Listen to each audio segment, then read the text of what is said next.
We had a rotten pole here. It looks like there's some termites in it, and it's kind of for some water. It was the one that supports this corner here. So I got started on it yesterday.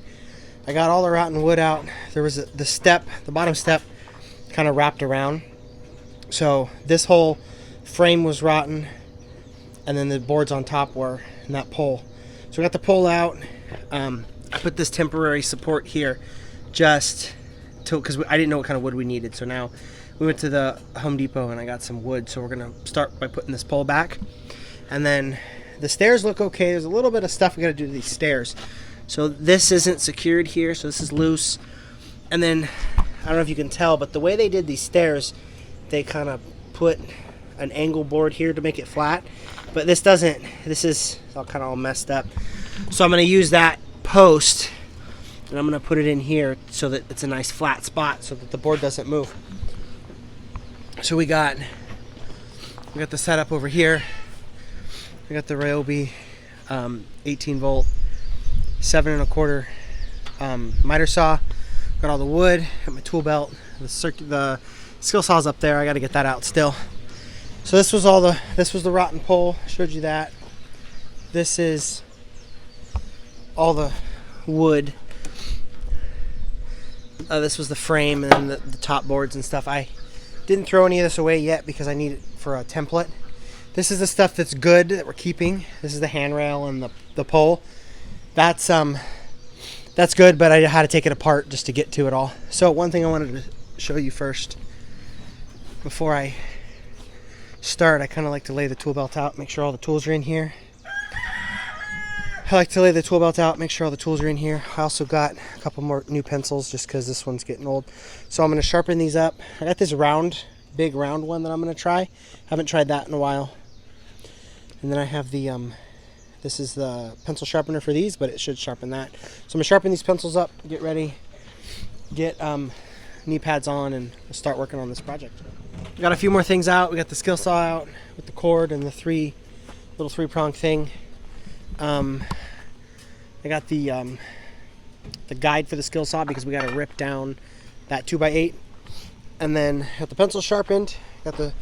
So primarily the screws we're going to be using are these 3.5-inch deck screws, and then these short screws for the pole. So the nice thing about the Milwaukee organizers is the organizer part, I guess, comes out, and then it fits right in the tool belt right there. So keep that going. Graham's got the bottle jack so we can jack up the deck.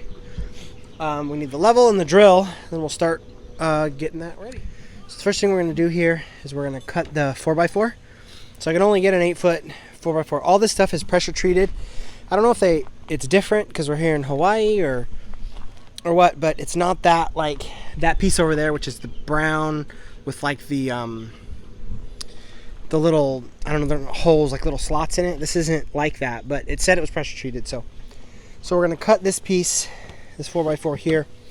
We're going to make it slightly smaller just because we had to use a different style bracket just to accommodate for this. What is that, maybe a 1/16 of an inch or so. So we'll get that going, and then we'll show you what we're going to do next. So we got the pole cut here. We're going to jack the deck up, but somebody's using the jack for his... what are you checking, Henry, on your car? Yeah, but if it's, I won't give it to you. What are you checking, though?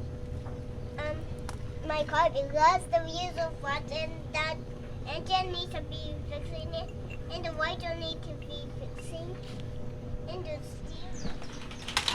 So we were able to get the jack from Henry, and we got the temporary support out and the new support in with the bracket. Yeah, we're going to paint all this stuff once we get that far. So now we're going to build this frame here out of that wood, the 2x8 and the 2x6s.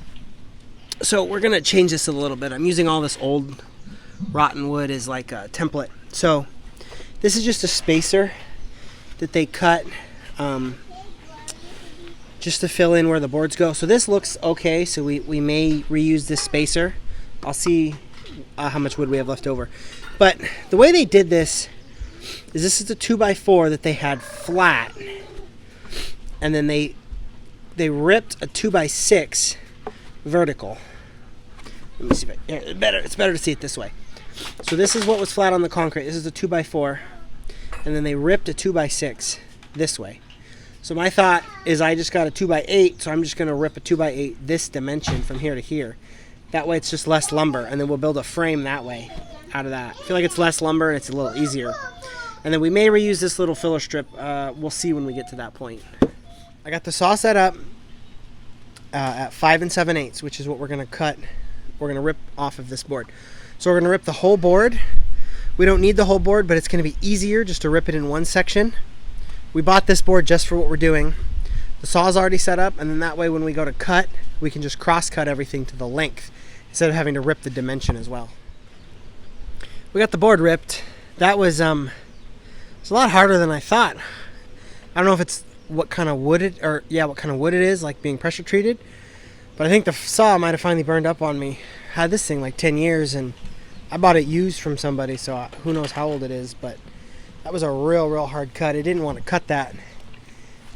Cut turned out to, it's not bad. It's just I don't know if it's how dense the wood was or what. So we'll see how much longer this saw is going to last us if it'll finish this project. So I got those set up over there. But my first mistake is I cut these too long. These are 12, but they need to be on the inside, not the outside. So at least they're too long. I can just cut them off.